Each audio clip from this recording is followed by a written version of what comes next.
नमस्कार, मैं हूं अमीश देवगन। आज पूरा देश कोरोना के खिलाफ मजबूती से जंग लड़ रहा है, लेकिन इस जंग में कोई अकेला नहीं है। इस लड़ाई में हर देशवासी एक दूसरे के साथ हाथ थाम के खड़ा है और एकजुटता का संदेश देने के लिए आज प्रधानमंत्री मोदी ने एक बड़ी पहल की। पीएम मोदी ने 130 करोड़ देशवासियों से अपील की है कि हर नागरिक 5 अप्रैल को एक साथ अपने घर के दरवाजे पर या अपने घर की बालकनी पर खड़े होकर 9 मिनट तक, यानी 5 तारीख को रात 9 बजे 9 मिनट तक मोमबत्ती, टॉर्च, दिया या फिर मोबाइल की फ्लैश लाइट से रोशनी करें। यह कोरोना के खिलाफ मोदी की दीप क्रांति है, लेकिन विपक्ष के कुछ नेताओं को यह सब कुछ बहुत चुभ रहा है। कांग्रेस के बड़े नेता और सोनिया गांधी की करीबी शशि थरूर कह रहे हैं कि देश अब राम भरोसे है। उधर दूसरी तरफ तबलीगी जमात के कुछ लोगों ने बेहद शर्मनाक हरकत कर दी है।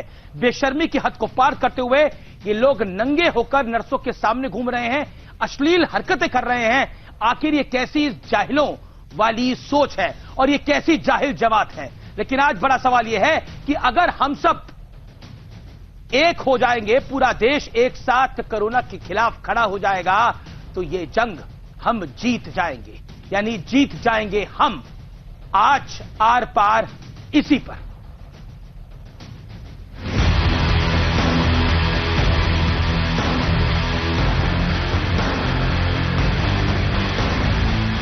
मोमबत्ती, दिया, टॉर्च या मोबाइल की फ्लैश लाइट 5 अप्रैल को रात को 9 बजे 9 मिनट तक जरूर जलाएं।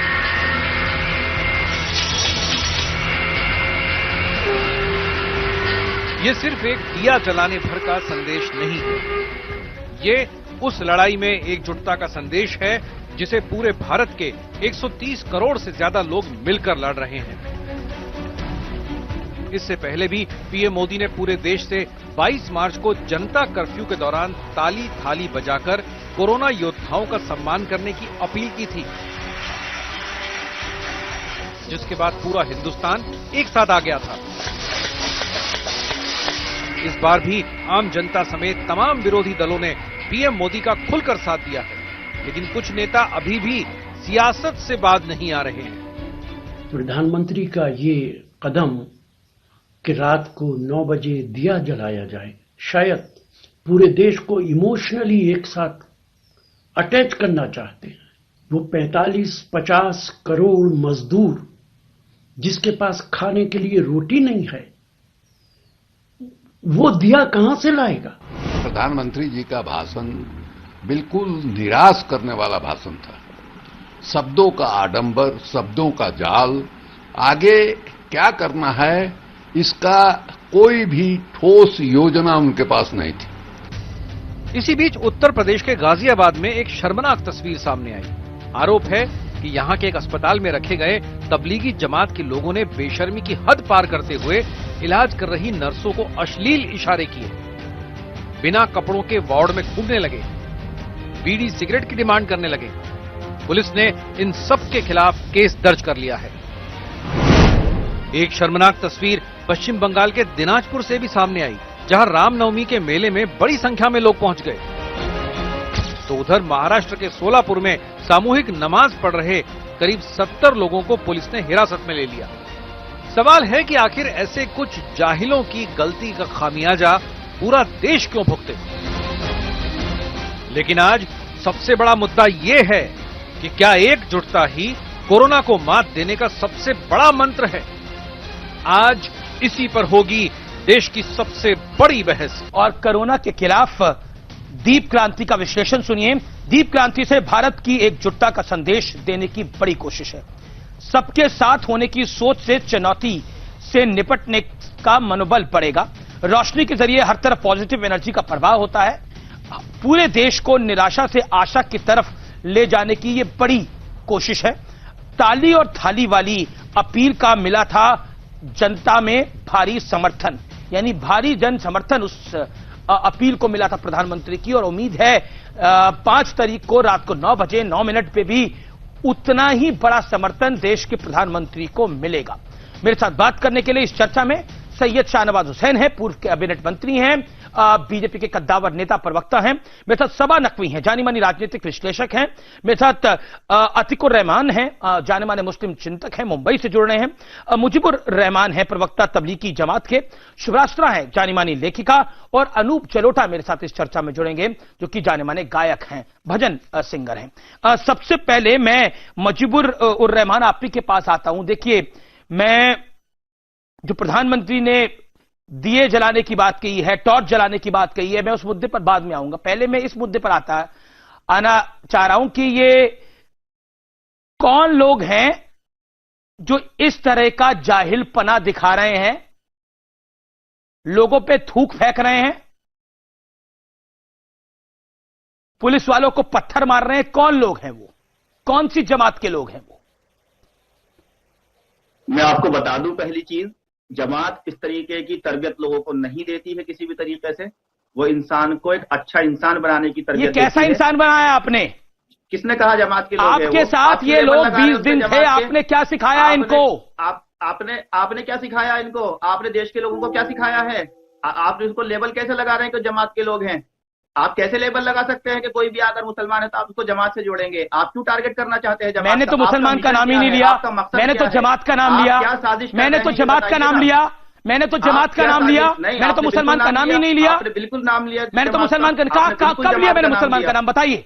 नहीं, झूठ नहीं बोलेंगे आप। लिया आप जमात, हर मुसलमान अगर गलत कोई कर रहा है तो उसको आप जमात से कैसे जोड़ सकते हैं, ये बताइए। और जो डीएम के पास शिकायत गई है ना, भी उसमें भी मुसलमान का नाम नहीं है, उसमें भी जमात का नाम ही है। और आपने इसलिए ये विक्टिम कार्ड खेलना बंद करिए। अमीश जी आप एक एजेंडे के साथ हैं, मुझे मालूम है, उसमें कोई नहीं, लेकिन सच सुनने का हौसला नहीं। क्या एजेंडा है मेरा? नहीं बताइए ना, मैं एक एजेंडे के साथ हूं, मेरा एजेंडा क्या होना चाहिए? नहीं, मेरा एजेंडा क्या है? वहां पर लोग अगर अर्धनंगे घूम रहे हैं तो मेरा एजेंडा ये नहीं होना चाहिए कि उनको एक्सपोज करूं मैं। वहां पर अगर लोग गाली दे रहे हैं तो उनको एक्सपोज करूं। वहां पर लोग अगर गलत कर रहा है, एक्शन लो उसके ऊपर। कोई कर रहा है, एक्शन लो उसके ऊपर। और आप किसी को जमात से कैसे जोड़ सकते हैं? क्यों नहीं? तो बहुत कुछ गलत हो रहा है। वो जमात का ही थे तो जमात से ही जुड़ जाएंगे ना। मुजफ्फरनगर में, मुजफ्फरनगर एक सेकंड, मुजीबुर रहमान, नहीं आप क्या ना, एक सेकंड, वो जमात के थे तो जमात का ही बोले जाएंगे ना। मुस्लिम लोग नहीं, मुजीबुर रहमान, देखिए ये नॉन स्टॉप बोले से कुछ नहीं होगा। नहीं, मुजीबुर रहमान, हर जगह होते वो हैं। जमात के लोग थे तो जमात के ही गिने जाएंगे क्या? आरोप वो जमात के अगर लोग थे तो जमात के ही गिने जाएंगे ना। कहां पर जमात के लोग हैं? क्यों, किसके लोग हैं फिर? किसके लोग हैं बताइए, आप बताइए। आपने कहा आरोप है, आपने कहा हम इसकी ना वेरीफाई आप कर रहे हैं उस चीज को, ना मैं वेरीफाई कर रहा हूं। हमारे पास ऐसी कोई कंप्लेंट हमारे पास रिसीव नहीं हुई कि भाई आपके लोगों ने ऐसा कुछ किया है। वो भी आपने एक लेटर हमें दिखा रहे हैं कि ये है, फ्रीवलर से क्या है, हमें क्या मालूम उसका? आप वेरीफाई करिए, अच्छा करिए उस चीज को पहले। आपने आपकी जानकारी के लिए, आपकी जानकारी के लिए मुजीबुर रहमान, आप इतने मासूम बन रहे हैं उसी ना एक सेकंड, इतनी बड़ी धारा एनएसए, नेशनल सिक्योरिटी एक्ट, उसी बिना पर लगाया गया है। करेंगे जो आदमी गलत है वो गलत है, उसको हम जस्टिफाई नहीं करेंगे, हम पहले कह रहे हैं। तो आप अच्छा काम करना आप तो गलत को सिर्फ जस्टिफाई नहीं कर रहे, आप तो कह रहे हैं गलत तो हमने करा ही नहीं है, वो गलत करने वाला तो कोई और है जो है उसके ऊपर कार्रवाई करें। कौन है आदमी के ऊपर? अच्छा बताइए, गाजियाबाद के जिला अस्पताल में किसके लोग एडमिट हैं? आपके लोग हैं कि नहीं? मालूम, हमें बिल्कुल भी नहीं मालूम। हमें बिल्कुल भी नहीं मालूम कि उन्होंने क्या किया और किन लोगों ने किया और वो कौन कंप्लेनेंट है, कुछ भी नहीं मालूम। कोई वेरीफाई नहीं किया, ना अमीश जी आपने वेरीफाई किया ना मैंने।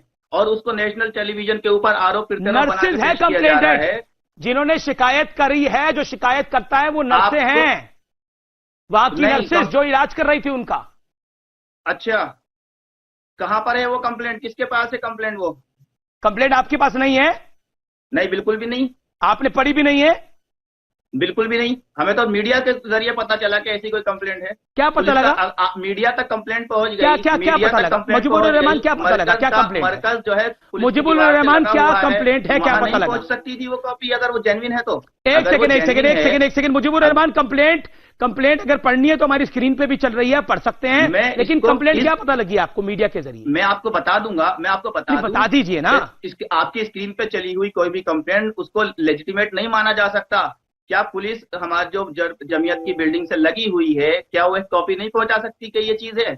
या जो भी लोग हैं। दूसरी चीज, जमात कोई ऑर्गेनाइजेशन नहीं है कि उसकी कोई मेंबरशिप होती है, पहली चीज। और अगर कोई आदमी गलत करता है तो उसका खुद जिम्मेदार है, और गलत को हम कभी सपोर्ट नहीं करते, कोई सपोर्ट नहीं करता। हम क्या, कोई दुनिया में कोई आदमी सपोर्ट नहीं करेगा गलत को, सिर्फ गलत आदमी गलत को सपोर्ट करेगा। आप तो मौलाना साद को सपोर्ट कर रहे हो, आदमी गलत करेंगे। लेकिन आप तो मौलाना साद को ही सपोर्ट कर रहे हो, वो गलत है ना? आप कैसे किसने कहा गलत है? नहीं, और नियम तोड़ के दिल्ली के अंदर जब आपने इतने लोगों को छुपा रखा था तो गलत को ही सपोर्ट कर रहे थे ना, सही को कौन सपोर्ट कर रहे थे? अगर सही को सपोर्ट करते तो हश्र ना होता। छुपा रखा था आपको। अमीर जी, एक रूल नहीं मालूम है? क्या रूल? नहीं बताइए जरा, रूल भी बताइए। आप कौन सा गेम खेल रहे हैं जिसमें रूल की बात कर रहे हैं? रूल बताइए, रूल क्या है? रूल नंबर 1 क्या है? Then I will come to Shahnawaz Hussain. Rule number 1 मैं आपको बताता हूं। बताइए रूल क्या है? कानून क्या है? छुपाने का कानून क्या है बताइए? आईबी का छुपाने का कानून क्या है बताइए? डेली एक लिस्ट बनाता है कि मरकज के अंदर कितने फॉरनर आए। छुपाने का रूल क्या है बताइए? ना छुपाने का रूल बताओ। ना डेली एक लिस्ट ना, मुजीबुर रहमान, छुपाने का रूल बताओ। आपने बोला आपको रूल नहीं पता, आप रूल बताओ मुझे। आप मुझे रूल बताओ। मार्च को मैं आपके रूल सुनूंगा। रूल बताओ, दिल्ली पुलिस रूल बताओ। सर्कुलर मुजीबुर रहमान, रूल बताओ। 24 लोग, रूल बताओ। रूल किस चीज का रूल बताइए, पूछिए मुझसे। एक सेकंड, एक सेकंड, क्योंकि आपने रूल नहीं बताया, अब मेरे को आपको रूल बताना पड़ेगा। लोग टूरिस्ट वीजा पर आते हैं और यहाँ धार्मिक आयोजन करते हैं, वो रूल होता है, और उस रूल को तोड़ा गया। रूल नंबर 2, जब दिल्ली सरकार की एडवाइजरी थी, केंद्र सरकार की एडवाइजरी थी कि 4 से ज्यादा लोग, 5 से ज्यादा लोग, 20 से ज्यादा लोग, 100 से ज्यादा लोग नहीं जुटेंगे, आपने 2000 लोग जुटा के रखे। रूल नंबर 3, निजामुद्दीन थाने के अंदर जब एसएचओ आपकी लोगों की पेशी करता है तो वहां आप झूठ बोलकर आते हो कि 1000 लोग हैं और निकलते हैं 2100 से ज्यादा लोग। 3 का रूल पता लगे आपको? जवाब सुनना चाहेंगे? 3 रूल पता लगे मुजीबुर रहमान? इन 3 रूलों का पता लगा आपको? आप इसका जवाब सुनना चाहेंगे अमीर जी? बिल्कुल, आप इसका जवाब सुनना चाहेंगे? जनाब, आपको सुनने के लिए बुलाया है। पहला कहा वीजा, टूरिस्ट वीजा के अंदर रूल होता है कि 3 ऑप्शन उसमें होते हैं। एक ऑप्शन होता है फैमिली विजिट, दूसरा ऑप्शन उसके अंदर होता है टूरिज्म, तीसरा ऑप्शन होता है रिलीजियस पर्पज। यस, आपको मालूम है ये बात टूरिस्ट वीजा के अंदर? दूसरी बात आपने ये मुझसे पूछी कि वहां पर इतने लोग क्यों छुपे हुए थे? मुझे तो पता है, तो वीजा रद्द क्यों हुआ उसका कारण भी बता दीजिए, एक लाइन में बताइए। कोर्ट में पहुंचेगा ना मामला। केंद्र सरकार ने वीजा रद्द क्यों किया है? जब मीडिया ट्रायल चलेगा, मीडिया ट्रायल की बात नहीं है, केंद्र सरकार ने वीजा रद्द क्यों किया है बताइए ना। दूसरी चीज वो हम कोर्ट में पेश करेंगे उस चीज को कि क्यों किया है, जो भी है। दूसरी चीज, आपने कहा कि वहां लोग छुपे हुए थे, इतने सारे लोग, गैदरिंग की गई। गैदरिंग नहीं की गई अमीर जी, वो एक हॉस्टल है, मरकज एक हॉस्टल है, वहां पे लोग रहते हैं हमेशा, इतने 8-10 हजार लोग रहते हैं। लेकिन मैंने आपको भरपूर मौका दिया, शाहनवाज हुसैन के पास मुझे जाना पड़ेगा। जवाब नहीं सुनना चाहते तो तीसरा भी रह गया आपका रूल। आपको तो अभी तीसरा भी रह गया है। नहीं, मैंने तो आपने बोला पहला रूल है 3 तरह के वीजा होते हैं। मैंने आपसे पूछा वो कौन से वीजा के तहत आए थे, उनका वीजा रिजेक्ट क्यों हुआ? दूसरी बात आपने बोली जमात एक हॉस्टल की तरह है, तो हॉस्टल में कई सारे लोग रहते हैं और जवाब नहीं सुनते हैं। मैंने सारे जवाब आपके सुन लिए। जब आपको जवाब पसंद नहीं आता तो आप जवाब नहीं सुनते हैं। मैंने आपके सारे जवाब सुन लिए। नहीं, बिल्कुल नहीं सुने। तीसरा तो मेरे पसंद और नापसंद करने की कोई बात ही नहीं है अभी जी। आप तो सुनने नहीं चाहते, आपको मालूम चल गया कि मैं क्या कहने जा रहा हूँ, और आपके टीवी के जरिए लोगों को क्या चीज पता चलने वाली है आपको मालूम चल गया। बताइए क्या पता चलने वाला है? बताइए क्या पता चलने वाला है? बताइए, हम भी सुने जरा। ये चीज कि वहाँ कोई आयोजन नहीं हो रहा था, वहाँ हमेशा लोग इतने रहते हैं, वो वहाँ पे फंसे हुए लोग हैं, जैसे वैष्णो देवी में लोग फंसे हुए हैं, जैसे गुरुद्वारों में लोग फंसे हुए हैं, जैसे और पब्लिक प्लेसेस में लोग फंसे हुए हैं, जैसे और हिंदुस्तान के हॉस्टल में लोग फंसे हुए हैं। अब आते हैं तीसरे नंबर पे, एसएचओ ने कहा, एसएचओ की वीडियो अगर आपने अमीर जी सुनी हो तो वो कह रहे हैं कि हमें मालूम है कि यहाँ हमेशा 1500 लोग रहते हैं, तो उनकी नॉलेज में है कि हमेशा 1500 लोग रहते हैं, और वो क्या बोल रहे हैं कि उनको निकालो। और आगे की वीडियो आप और सुनेंगे जिसको आप क्रॉप कर देते हैं, अपने चैनल पे नहीं चलाते हैं, कि तो कैसे निकालें, ये गाड़ियां हैं हमारे पास। अरे अमीर जी सुन लीजिए बात को पूरा। अब पूरा समय दे दिया आपको, अब शाहनवाज हुसैन को लेने दीजिए। वो कहते हैं हमें नहीं मालूम, आप एसडीएम के पास जाइए। शाहनवाज हुसैन, पूरी तकरीर आपने सुन ली मुजीबुर रहमान की? तकरीर नहीं सुनी मैंने, तो आपको फैक्ट्स दिए हैं एकदम। बिल्कुल, आपने जो सच्चाई बोली वो तकरीर आपने सुनी, और इस तकरीर को सुनने के बाद जो फैक्ट्स बोले मुजीबुर रहमान ने, वो सुनने के बाद 11वां मिनट, क्या आपको लग रहा है कि आप लोगों की सरकार ने, आज कोई ये नहीं कह सकता कि आपने इनको समय नहीं दिया। ज्यादती आपकी सरकार ने 11 मिनट दिया है, और इसमें आपने सवाल ये है कि गाजियाबाद के अंदर जो लोग थे जिनको आइसोलेशन में ले जाया गया, वो ऐसी हरकत, नीची हरकत क्यों कर रहे हैं? और ये भी पता है कि वो जो यहां से गए हैं उनसे जो रिलेटेड लोग थे वही वहां गए। तो सवाल है कि किसी को भी, जो लोग ये हरकत कर रहे हैं, पहले उसकी मजम्मत होनी चाहिए, निंदा होनी चाहिए, उनके खिलाफ कार्रवाई होनी चाहिए कि आप नर्सों के सामने इस तरह का बिहेव कर रहे हैं। और बयान नर्सों का आया है, हमने खुद टेलीविजन पे देखा है, वहां पर के जो चीफ मेडिकल ऑफिसर हैं उन्होंने आकर कहा कि अश्लील हरकत कर रहे हैं, वहां कपड़े उतारे हुए हैं, बीड़ी सिगरेट मांग रहे हैं। और उसके बाद तय किया यूपी गवर्नमेंट ने कि वहां कोई लेडीज नर्स नहीं जाएगी, बल्कि मेल वहां इलाज के लिए जाएगा। तो इसका जवाब देने के लिए सीधे उसकी निंदा करनी चाहिए। देखिए, किसी भी व्यक्ति को पूरे मुसलमानों को बदनाम करने का हक नहीं मिल सकता। नरेंद्र मोदी एक बड़ी लड़ाई लड़ रहे हैं कोरोना के खिलाफ, 130 करोड़ लोगों को बचाने का अज़्म है। उसमें वो एक सेनापति की तरह, एक लीडर की तरह, एक अभिभावक की तरह लड़ रहे हैं। और उसमें सिर्फ तबलीग जमात के लोग नहीं है, पूरे हिंदुस्तान के लोग हैं जिनके लिए लड़ाई लड़ रहे हैं। तो किसी को हक है क्या? अब देखिए, कन्नौज में आज लोग नमाज पढ़ने जा रहे थे, पुलिस गई, वहां पथराव हो गया। मुंगेर में पथराव हो गया, और कई जगह हो गया। तो ये सब जो लोग कर रहे हैं, मैं न्यूज 18 के जरिए कहता हूं कि आप गलत कर रहे हैं। आप अपनी हरकतों से पूरी कौम को बदनाम नहीं कर सकते। और कौम जब मैं कहता हूं तो 130 करोड़ हिंदुस्तानी कहता हूं। ये कोरोना वायरस ऐसा है जो जात पात मजहब धर्म नहीं देखता।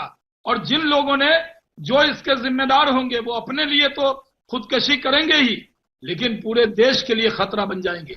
इसलिए प्रधानमंत्री ने अगर कहा है कि उस दिन, जो आपने दिखाया कि प्रधानमंत्री ने कहा कि उस दिन दिया जलाएंगे, अटल जी ने भी कहा था आओ मिलकर दिया जलाएं। अब इसमें भी सियासत हो रही है, किस तरह की बयानबाजी हो रही है।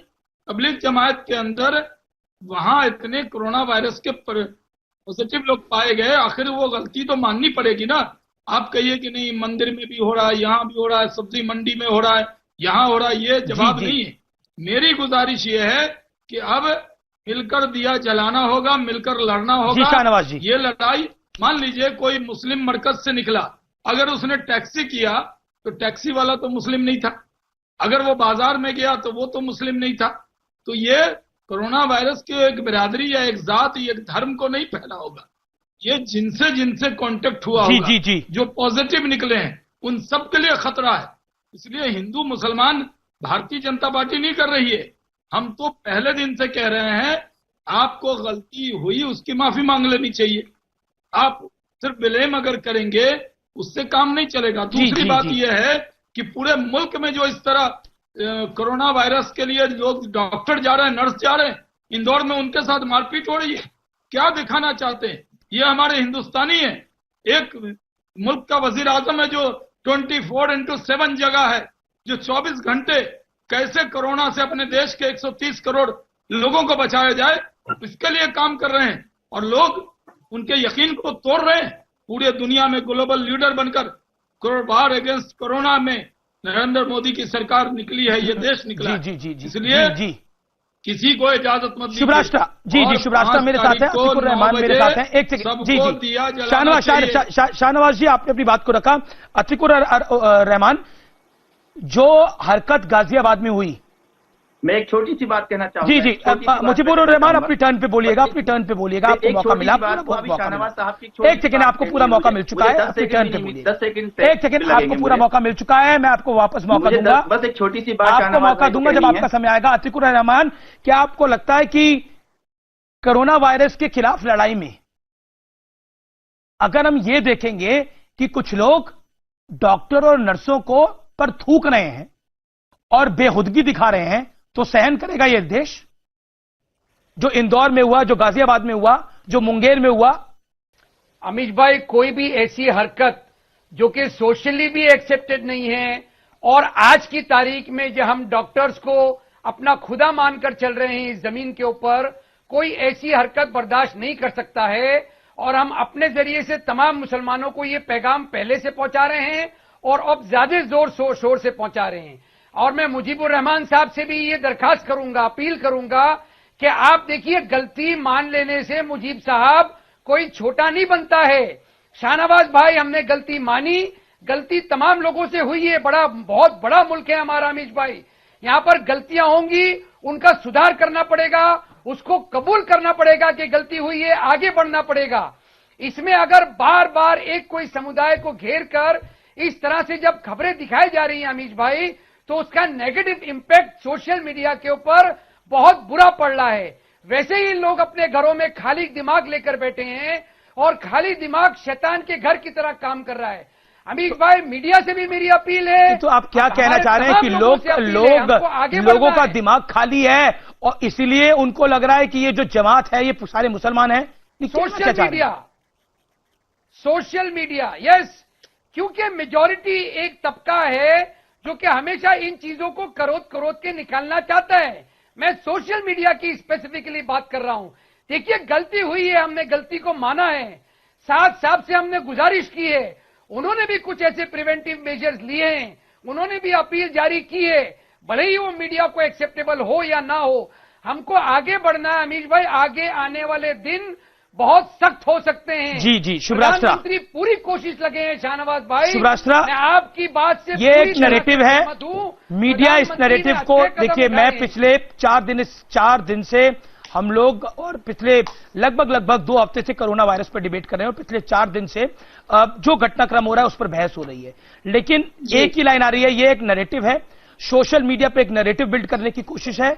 मुझे नहीं लगता किसी ने इसको हिंदू मुसलमान करने का प्रयास किया हो और किसी ने इसको करने की शिद्दत से कोशिश करी हो, लेकिन उसके बावजूद जिस तरह का रिएक्शन आ रहा है, क्या आपको वाजिब दिखता है?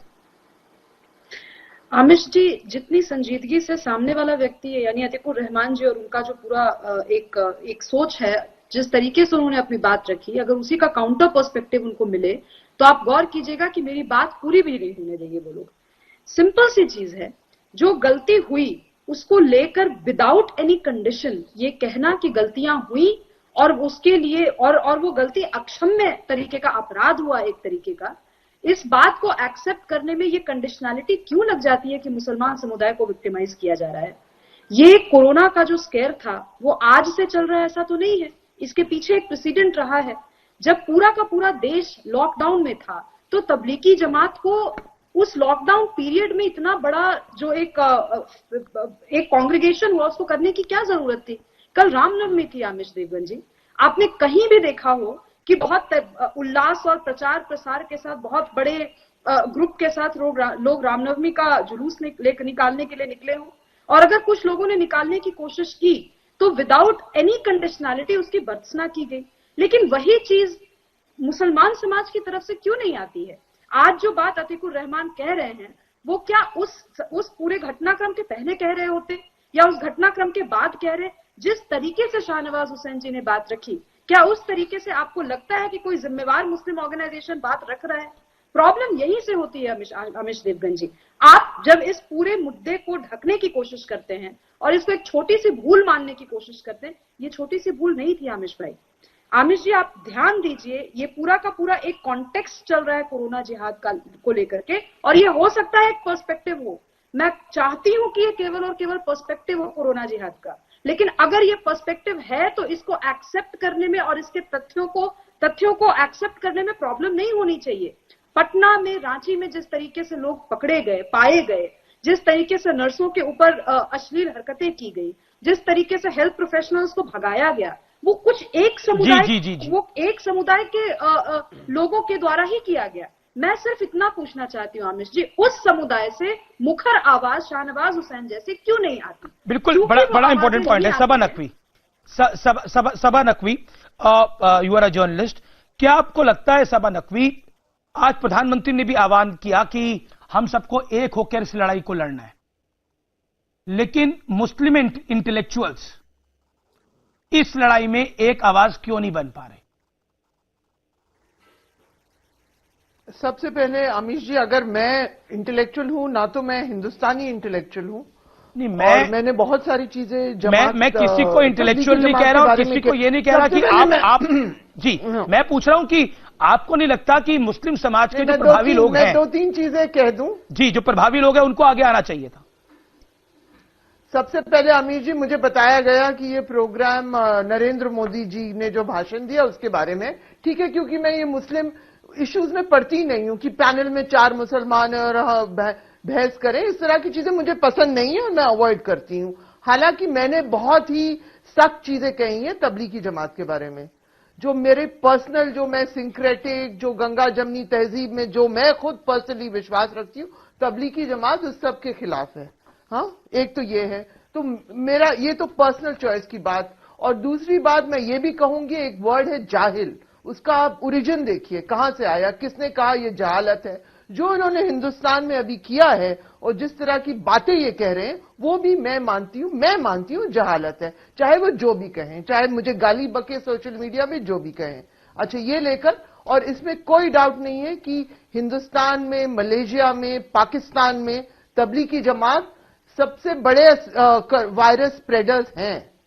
तो ये शर्म मान ले, शायद इन्होंने अपने जो ये समझते हैं कि इनका एक तरीका होता है, चाहे कुछ भी हो जाए, इनका एक तरीका, सबको स्वीकार करना है, तो ये सब मुझे, लेकिन तबलीगी जमात, मुझे इन चीजों में पढ़ना, इस तरह की बेवकूफी, जहालत, सब चीजें जो हमको देखने को सुनने में आ रही हैं, मैं क्या कहूं, ठीक है। मैं कुछ नहीं कह सकती, मैंने जो कहना था मैंने सोशल मीडिया में कह दिया।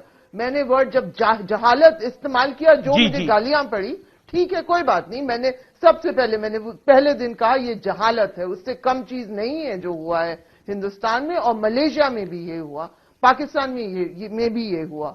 इन्होंने, क्योंकि ये सोशल, देखिए पूरे हिंदुस्तान के लोग, हम सब की बुरी आदत है, हमारे लोगों की बुरी आदत है, मंदिर में, मस्जिद में, हर जगह घुस रहे हैं। ये इंटरनेशनल ट्रैवलर वाले लोग थे, इसमें ये फर्क है, ये हम लोग एक्सेप्ट करना चाहिए। ये लोग इंटरनेशनल इधर उधर से जा रहे थे, अगर इतनी सी, और ये लोग दूसरों को बताते हैं किस तरह से अपनी जिंदगी जिए, ये इसमें फर्क है। हाँ, मैं मानती हूं बहुत चीजें हुई भी, शायद आज किसी ने मुझे भेजा कि रामनवमी का भी कुछ भीड़ इकट्ठा हो रही है, बहुत भीड़ इकट्ठा हुई, मध्य प्रदेश में भी हुआ, लेकिन ये इंटरनेशनल ट्रैवल के लोग थे, नहीं, सभा जा रहे थे, अब इन्होंने सोचा नहीं।